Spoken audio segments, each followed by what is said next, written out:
할렐루야, 행복한 정시 기도 시간입니다. 항상 오늘 정시 기도 시간에 복 받을 생각을 하셔야 되고, 복 받을 그릇을 만들어야 되고, 복 받을 통로를 우리가 알아야 돼요. 어떻게 우리가 복 받을 통로가 뭐냐? 오늘 말씀이 뭐냐면 받은 직분의 생을 걸어라. 하나님이 우리의 직분을 세울 때는 쓸데없이 시키는 게 아니에요. 해도 되고 안 해도 되는 게 아니고 반드시 해야 될 꼭 필요한 사람이기 때문에 주님이 세우시는 거거든요. 우리 사도행전 6장 2절부터 보면 12사도가 모든 제자를 불러 이르되 우리가 하나님의 말씀을 제쳐놓고 접대를 일삼는 것이 마땅하지 아니하니 형제들아 너희 가운데서 성령과 지혜가 충만하여 칭찬받는 사람 7을 택하라. 우리가 이 일을 그들에게 맡기고 우리는 오로지 기도하는 일과 말씀에 힘쓰리라 그랬거든요. 자, 우리가 사도 12명인데요. 그냥 시간이 남아서 부른 게 아니라 사람을 한번 권위를 주려고 하는 게 아니에요. 이들은 전부 선교했다는 사실을 알아야 돼요. 그러면 하나님이 우리의 교회를 위해서 중요한 직책들을 주신 거예요. 그렇기 때문에 이 직책은 복 받으라고 주신 것이고 그를 통하여 하나님이 영광 나타나고 하나님의 나라가 임하고 흑암의 권세가 무너지도록 세우신 직분이거든요. 폼 잡으라고 된 게 아니에요. 교회 안에서 권위라고 된 게 아니에요. 누구를 견제하라고 준 게 아니에요. 세우라고, 살려내라고, 치유하라고 그렇게 세운 거거든요. 아시잖아요? 받은 직분의 생을 걸어라. 그냥 주신 게 아니라고 그랬어요. 하나님이요.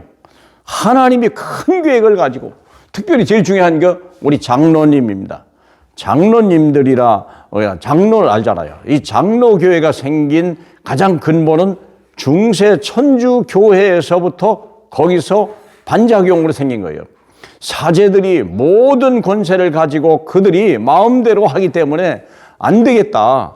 이제 이것이 모든 만민에게 필요한 만인 제사장의 사상을 종교개혁을 통해서 깨닫게 되고 이것을 행할 수 있는 것은 어떤 사제나 목사가 아니고 평신도가 이 일을 할 수밖에 없다. 세계복음화 해야 되니까. 언제 목사가 다 돌아다닙니까? 목회하기도 바쁜데. 근데 평신도들은 직장 자체가 전 세계화되어 있거든요. 안 가는 데 없거든요.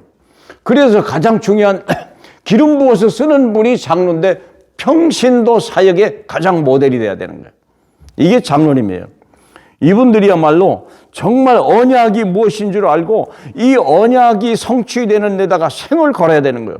본인뿐만 아니라 그 가정, 가문이 다 축복을 받게 되어 있는 거고요. 그 사람이 머무는 직장도 복을 받게 되어 있는 거예요.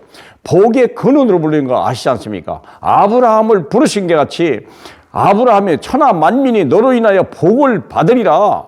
내 이름을 창대케 하리라. 언약을 가지고 장로님들을 부른 거죠. 아시지 않습니까? 그래서 생을 거는 거예요. 마지막 생을 거는 거예요.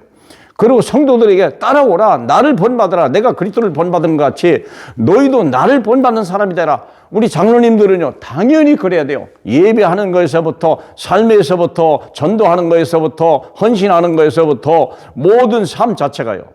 사랑하는 여러분. 두 번째 안수 집사입니다. 안수 집사라고 하는 것들은 어떤 분이냐면 하나님 현장 살리는 중요한 주역들이에요. 이 사람들은 이미 현장에서 안수집사님들이요 중역이고요 중요한 위치를 차지하는 분들이요. 이분의 생각에 따라서 회사가 잘 될 수도 있고 안 될 수도 있고요. 많은 사람이 상처를 받을 수도 있고요. 많은 사람이 치유를 받을 수 있고요. 거기서 전도가 되줄 수도 있고요. 오히려 전도를 막는 경우도 있을 수 있다. 그래서 안수집사님들은 현장 살리는 정말 현장 사명자로 쓰임받아야 되거든요. 그리고 주일날 교회에 와서는 하나님의 일에 올인해야 되고요.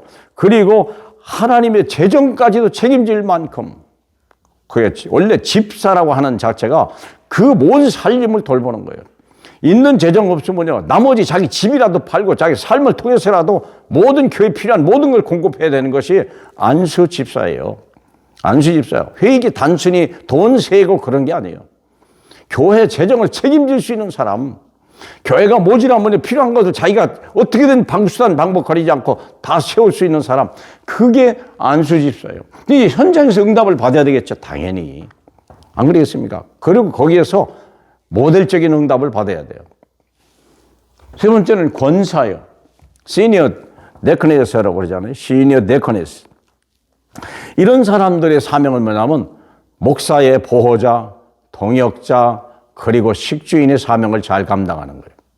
교회의 어머니로서 약한 사람, 병든 사람, 시험든 사람 다 찾아가고 일 잘하는 사람 칭찬해주고 그래서 교회를 평화롭게 만들어주고 그렇게 자꾸 낙오된 사람 없도록 하고 앞서가는 사람 조금 제재해주고 같이 가게 만들어주고 그게 우리 권사님들이 하는 얘기야, 하는 일 아니겠습니까?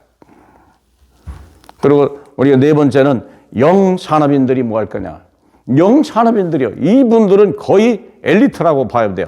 이미 전문인들입니다. 한 직장에서 최고의 엘리트는 아닐지라도 자기 위치에서 충분히 영향력을 미칠 수 있는 사람들이요.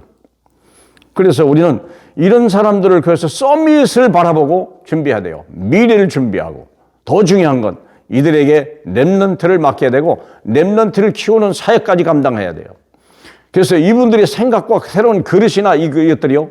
렘넌트에게 영향을 미쳐야 되고 직접적인 간섭도 해야 되고요. 여기서 팀 사역도 일어나야 되고 인턴십도 일어나야 되고요. 여기서 미션도 줘야 되고요. 이게 우리 권사님이나 장로님들이나 이런 분들 모셔서 팀 사역 우리 뭡니까 포럼까지 할 수 있는 인생 포럼까지 할 수 있도록 하실 수 있는 분이 영산업입니다. 마지막으로 서리 집사예요. 애니얼 데컨이라죠. 그냥 연년마다 세우는 거 그러죠. 연년마다. 우리는 그냥 관습에 따라서 한 번 집사 되면 뭐 죽을 때까지 집사하는 경우가 대다수이긴 합니다만 원래는 매 1년에 1차씩 다시 또 임명하고 또 임명하는 거죠. 다시 말하면 턱걸이 안 될 사람 빼고 될 사람 또 올리고 그런 작업이 있었다는 거죠. 근데 우리는 혹시 시험 될까 봐 그러지만 여러분 시험 드는 수준이 아니어야 되죠. 복음을 가져는데요. 생명 살려야 되는데요. 이들이야말로 빛과 소금같이 이름도 없이 중요한 일을 누가 알아줘도 이미 받은 은혜가 너무 크니까 이미 받은 응답이 너무 크니까 누가 알아주든 누가 뭐 자기 이름 필요 없어요. 칭찬 필요 없습니다. 안 그러겠어요? 그래서 이미 받은 응답을 가지고 다른 사람 앞에 나눠주는 사람. 그게 서리 집사예요. 사랑하는 여러분, 하나님이 부르실 때는요 헛되이 부른 법이 없어요. 자리 보고요 이미 능력 다 주고요 그 사람들이 무엇을 해야 될지 다 알고요 충성되이 여기서 우리에게 주셨다고 그랬어요. 그래서 사랑하는 여러분, 여러분이 부름 자체가 축복이에요. 부름을 우습게 보지 마시고요 오히려 그거 잘못하면요 어려움을 당하는 거예요. 하나님이 믿고 맡겼는데 그것을 등한시해버리고 우습게 봐버리고 집사로 임명받았는데 집사인지도 모르고 예배 우리가 막 우습게 보고 사명 우리가 버린다면요 하나님이 여러분의 자녀를 버리면 어떡하랍니까? 너희가 내 말을 버리면 나는 내 자녀를 버린다고 그랬잖아요.